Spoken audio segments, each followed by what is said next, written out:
Quand on regarde cette fête de Purim, Vena Fochou, une situation qui se renverse, si on posait à voix haute la question fondamentale de la Megillat Esther, on pourrait poser la question en disant, mais où est le miracle? Excuse-moi, il n'y a pas besoin de la Megillah ni d'être juif pour vivre ce Vena Fochou. Tout s'est renversé. Vena Fochou, ça veut dire tout a changé du jour au lendemain. Combien parmi vous pourraient lever la main en disant, tout était perdu et j'ai eu, on va dire, un miracle en dernière seconde? Combien? Pourquoi la Megillat Esther est-elle si phénoménale dans le domaine des miracles? Quand tu vois la Megillat Esther, du début à la fin, c'est juste l'histoire d'un roi qui a eu le bonheur pour nous et le malheur pour les plans de Haman, d'avoir eu un coup de foudre. Mais de là en faire un livre phénoménal, c'est Mouzar. Même si ça a eu lieu, il y a Kol HaKavod. Et de là à dire que, mais comment tu vois pas les miracles dans la Megillat Esther? Montre-moi. Moi, je suis rabbin avec tout le respect que je vous dois. Un petit rabbin, pas grand, mais un petit quand même. Montre-moi le miracle. Ça fait juste 40 ans que je cherche le miracle dans la Megillat Esther, j'en vois pas. Alors, c'est quoi la Megillat Esther? Alors, qu'est-ce que c'est que cette Megillat Esther? Qu'est-ce que cette Megillah fait à côté du Sefer Torah? Vous savez qu'on a le droit, on peut pas déposer un Sefer Haftarah, une grande mahloket poskim, à côté d'un Sefer Torah. Mais la Megillah, il y a aucun problème de la déposer à côté d'un Sefer Torah. On le fait Netilat Yadayim avant de toucher une Megillah. Il n'y a pas un jour plus grand, dit le Harizal, que le jour de Purim.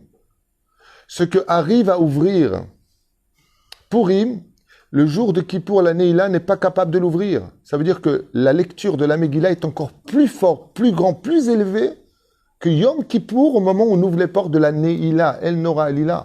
Amtsilanu Michila. Achon Beshaat Neila. Comme ça dit Srazal. Alors moi je pose une question. Une histoire très romantique. En plus c'est même pas une seule fois le nom de Dieu. Même pas une fois. Dans toute la Megillat Esther. C'est bien, c'est mignon. Makarapo. La Megillat Esther veut que tout soit absolument rationnel. Veut absolument qu'on puisse expliquer les choses par le fait de coïncidence, hasard, bonheur, chance. Ça veut dire que tu peux mettre des mots sur les événements qui s'engendrent les uns après les autres. Ça veut dire que ce que veut surtout la Megillat Esther, c'est que la notion du mot miracle de la Megillah appartienne au rationnel. En d'autres termes, que Akadosh Baruch Hu se cache derrière la vie ordinaire de chacun de nous. Tu ne vois pas combien de choses Dieu est derrière chaque lettre de cette Megillah. Mais Akadosh Baruch Hu, il était derrière chaque événement. C'est pour ça que le nom de Dieu n'apparaît pas Yud Kevavke, mais il apparaît dans les initiales. Yud Kevavke dans les initiales de chaque verset, pas de chaque verset, de plusieurs versets. Au milieu, à la fin, on retrouve Yud Ke, on retrouve Vavke, on trouve Yud Kevavke. Va y avoir Melech Ve'aman, Rechoulé. Dieu, il est derrière chaque chose. Alors, on voit que toute la Torah nous parle de miracles incommensurables, qui sont inexplicables. Comme le disent nos historiens, le peuple d'Israël, c'est inexplicable. Mais malgré tout, ils essayent d'expliquer, ils ont une très bonne armée, ils étaient plus renseignés, ils ont les renseignements secrets généraux les plus sophistiqués du monde. Non, non. À travers chaque moment de notre vie, il y a Akadosh Baruch Hu. Et ce que veut Akadosh Baruch Hu, plus que tout au monde, qui est aussi valable qu'un Sefer Torah, qui parle que de miracles, il veut simplement que tu comprennes que ta vie de tous les jours n'est pas moins miraculeuse, ta vie ordinaire, que les plus grands des miracles de toute la vie. Découvrez où je suis caché dans les événements de cette histoire. Parce qu'en réalité, Chazal nous dit que l'histoire de la Megillat Esther n'est autre que l'histoire de chacun de nous pour toutes les générations qui s'en suivront jusqu'à la Géoula. Nachon, qu'avant de commencer la Megillah, qu'est-ce qu'on doit faire? Bravo! On déroule la Megillat Esther. Et qu'est-ce qui se passe? On va dérouler toute l'histoire de la Megillah. Quand un homme part de ce monde, juif comme non-juif, qu'est-ce que tout le monde témoigne? Il voit toute sa vie dérouler devant lui.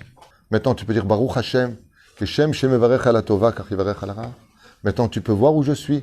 Le but de l'existence de chacun de nous, grâce à la Torah qui nous donne de la lumière dans les yeux pour comprendre ce monde, c'est tout simplement d'être capable de voir Dieu derrière chaque chose où le nom de Dieu n'apparaît pas de façon explicite, si ce n'est que c'est à toi de le dévoiler.